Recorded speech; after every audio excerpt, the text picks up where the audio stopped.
مہینے تو سارے ہی مبارک ہیں، لیکن کچھ ماہ ایسے ہیں جن کو اولین وقت سے سعادتیں بخشی گئی، ان میں ربیع الاول کا مہینہ ہے۔ ربیع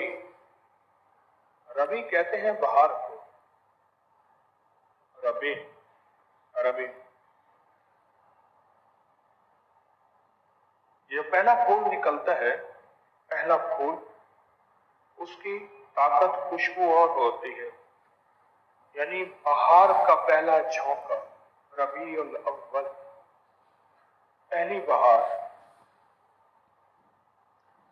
اس مہینے میں میرے حضور کی آمد ہے، ولادت ہے، آپ کی روشنی، آپ کا نور سارے عالم میں پھیلا اور ساری دنیا میں پھیلا، اور آپ کی وجہ سے ہم جنت کے مستحق ہیں، اور آپ کی برکت سے ہم اس دنیا سے اگر چلے بھی گئے تو آقا کی سفارش، شفاعت، اس کے امیدوار ہیں انشاءاللہ۔ قیامت کے دن جب ہم جائیں گے تو ہر بندہ اپنی ذات کو پکارے گا، اور واحد میرے حبیب کملی والے ہیں جو امت کو پکارے۔ ہر بندہ اپنی ذات کو لے کے چلے گا، اور میرے کملی والے امت کو لے کے چلے گا۔ امت کے لیے اللہ سے مانگیں گے،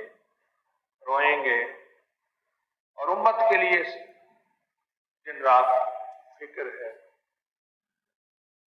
جب اس دنیا سے بندہ رخصت ہو جاتا ہے، قبر میں جاتا ہے، اور قبر میں جانے کے بعد سب اسے چھوڑ جاتے ہیں۔ روایات میں آتا ہے کہ ایک فرشتہ کنکر اٹھا کے اسے زور سے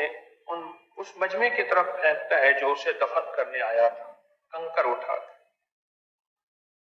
اور ایک لفظ کہتا ہے کہ جاؤ آج کے بعد اسے بھول جانا، اور ہم بھول جاتے ہیں۔ کنکر اٹھا کے اس مجمع کی طرف پھینکتا ہے جو دفن کرنے آئے تھے،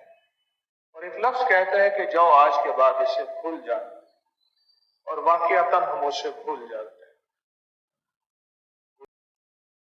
سب ساتھی چھوڑ گئے، کوئی بھی نہیں ہے، تو قبر میں ایک ساتھی آئے گا اور اس کے سوالوں کے جواب دے گا، نکیرین کے سوالوں کے جواب دے گا، اور اس کو راحت پہنچائے گا، اس کا دل بہلائے گا، اسے محبت اور پیار کرے گا، اور یہ حیران ہوگا کہ سارے چھوڑ کے چلے گئے، یہ کون ہے؟ جب اس کے سانس میں سانس آئے گا اور منکر نکیر کے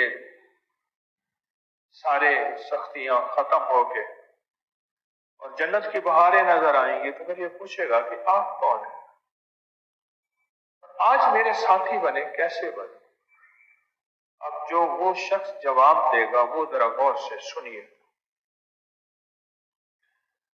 وہ جو شخص تھا جو قبر میں اس کے سوالوں کا جواب دے رہا تھا، وہ کہے گا تجھے پتہ نہیں، دنیا میں تو درود پڑھتا تھا،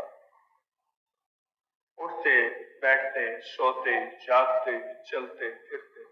تو درود پڑھتا تھا، میں وہ درود ہوں،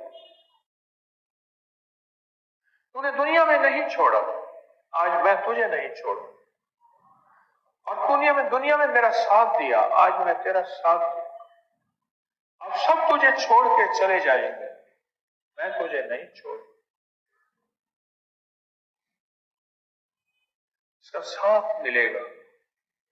اس کا ساتھ ہوگا۔ ایک دفعہ تو میں نے ایک تجربہ کیا، میں وہاں حویلی میں تھا تو اپنے گھر پھول پہ مکھی بیٹھی، شہد کی، کچھ دیر بیٹھی، اس نے چوسا، اس کے بعد میں نے وہ پھول توڑا اور منہ میں ڈالا، اس کا ذائقہ میٹھا نہیں تھا، کسیلا تھا۔ اچانک میں نے ہواؤں اور فضاؤں سے پوچھا کہ یہ مٹھاس کہاں سے آیا، کیونکہ شہد جو ہمیں دیتی ہے وہ تو میٹھا ہوتا ہے۔ پھر وہی بات سامنے آئی کہ شہد کی مکھی جب تک درود و سلام نہ پڑھے اس میں مٹھاس نہیں آتا۔ ہر جانور کا ایک وظیفہ ہے، اب تک شیر کا وظیفہ ہے شیر کا، مینڈک کا، چمگادڑ کا اللہ کا نظام ہے، ہر جانور کا، ہر بے زبان کا ایک وظیفہ ہے، وظیفہ ہے، اور وہ جانور موت تک اس وظیفے کو پڑھتا رہے گا۔ مچھلی کا بھی ایک وظیفہ ہے، اللہ پاک جل شانہ نے اس طرح ہر فرشتے کو ایک عبادت مخصوص کر دی ہے۔ جو فرشتہ آج قیام کرے گا تو قیام ہی کرے گا، رکوع کرے گا تو اربوں سال خربوں سال سے رکوع ہی کر رہا، سجدہ ہے تو سجدہ ہی کر رہا، تسبیح ہے تو تسبیح ہی کر رہا۔ یہ تو میرے کملی والے کی برکت ہے، یہ میرے کملی والے کا فیض ہے کہ میرے کملی والے کی برکت سے ہمیں وہ ساری عبادتیں اکٹھی مل گئیں جو ساری عبادتیں فرشتوں کے پاس تھیں، ساری مل گئیں، اور وہ ساری عبادتیں مل گئیں جو اللہ نے بے زبان مخلوق کو 5 تقسیم کر کے دی تھی، یہ مجھے آپ کو وہ ساری عبادتیں مل گئیں، ساری عبادتیں مل گئیں۔ ہر جانور کا ایک وظیفہ ہے، شہد کی مکھی کا وظیفہ درود پاک ہے، درود پاک ہے، اور ہر درود نور ہے، ہر درود نور ہے، اور ہر درود وہ ہے جو قرآن و حدیث سے نہیں، حدیث سے ثابت ہے، وہ ہر درود برکت ہے اور خیر ہے۔ جب تک مکھی شہد کی درود پاک نہ پڑھے شہد میں مٹھاس نہیں آتا۔ آپ تجربہ خود کر لیں، میں نے تو کیا ہے، میں نے نوٹ کیا شہد کی مکھی پھول کو چوس رہی تھی، پھر میں نے وہ پھول منہ میں ڈالا اور پھر نیت کیا کی، ایک نیت بھی کی تھی، کبھی آپ بھی کر لیجئے گا، اور یہ نیت میں نے کہیں پڑھی نہیں ہے، بس دل میں میرے رب نے ڈالی، میں نے کہا مولا شہد کا اور شہد کی مکھی کا وظیفہ ہے درود پاک، میں اس کا جھوٹا لوں گا، اور جس چیز کا جھوٹا لیا جائے اس کی تاثیر ہوتی ہے۔ اس کی دلیل دیتا ہوں، بزرگوں کی گھٹیاں کیوں دلائی جاتی ہیں بچے کو؟ کسی اللہ والے کے بچے کو گھٹی کیوں دلائی جاتی ہے؟ میں نے کہا اللہ شہد کی مکھی کا وظیفہ کیا ہے؟ درود پاک ہے، اور اس کا وظیفہ درود پاک ہے، لہذا اللہ تو میں اس مکھی کا جھوٹا اپنے منہ میں ڈال رہا ہوں،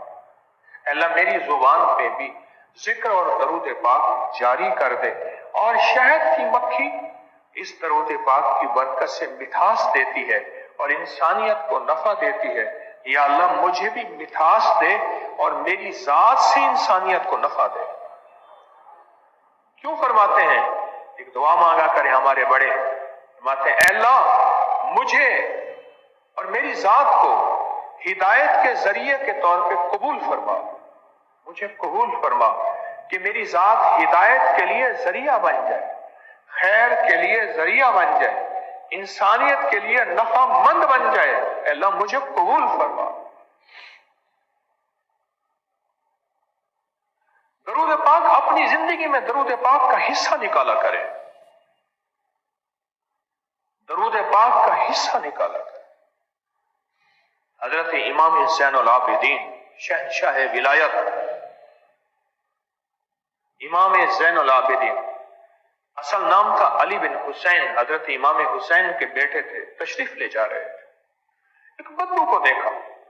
دیہاتی، ہم دیہاتی کہتے ہیں، عرب میں اس کو بدو کہتے ہیں، ایک بدو کو دیکھا، سیدھا سادہ آدمی بالکل، وہ بدو جو ہے ایسے سر جھکائے بیٹھا تھا، شیخ تشریف لے گئے، پھر واپس آئے، اور واپس آ کے نا جھک کے اس کے سر کے قریب ہو کے تھوڑی دیر کے بعد اور پھر چل پڑے، اور وہ بدو بیٹھا ہے، مستغرق ہے، استغراق میں ہے، ڈوبا ہوا ہے۔ تو پوچھا ہم نشینوں نے، شیخ کے خدام نے، شیخ آپ نے کیا محسوس کیا، یہ کیا ہوا؟ فرمانے لگے کہ میں جا رہا تھا تو میں نے اس سے خوشبو دیکھی اور میں نے سمجھا کہ اس میں خوشبو لگائی ہوئی ہے، لیکن وہ منفرد خوشبو مجھے احساس ہوا کسی اور چیز کی، میں واپس پلٹا، میں نے سونگھا تو یہ بدو ہے، ایک سیدھا ان پڑھ ہے اور میرے حبیب کی ذات پہ بیٹھا استغراق اور دل کی کیفیتوں کے ساتھ سلام اور درود بھیج رہا ہے، درود اور سلام بھیج رہا ہے، محمد اور آل محمد پہ، اصحاب محمد پہ درود و سلام بھیج رہا ہے، یہ اس کی خوشبو تھی، اس میں سے میں نے حصہ لیا۔ اس لیے ہم جب بھی درود پڑھا کریں، کچھ لمحہ ایسا ہو جس میں میرے کملی والے کے احسانات کا استحضار ہو،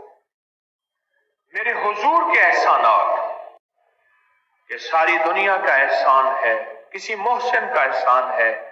پر جو میرے آقا کا احسان ہے وہ احسان اصل وہی احسان ہے، میرے حضور کا احسان، میرے کملی والے کا احسان، ان کے احسان کا تصور کر کر کے درود پڑھا کریں کہ آج ان کی برکت سے میں مومن ہوں، ان کی برکت سے مسلمان ہوں، ان کی برکت سے جنت کا خواہش مند ہوں، ان کی برکت سے آج میرے من کے اندر کلمہ ہے، درود کی طرف میری توجہ ہے، قرآن کی زیارت ہے، اور خاتمہ بالخیر کا تصور اور خواہش رکھتا ہوں۔ یہ سب کملی والے کی برکات ہیں، یہ سب کملی والے کا فیض ہے۔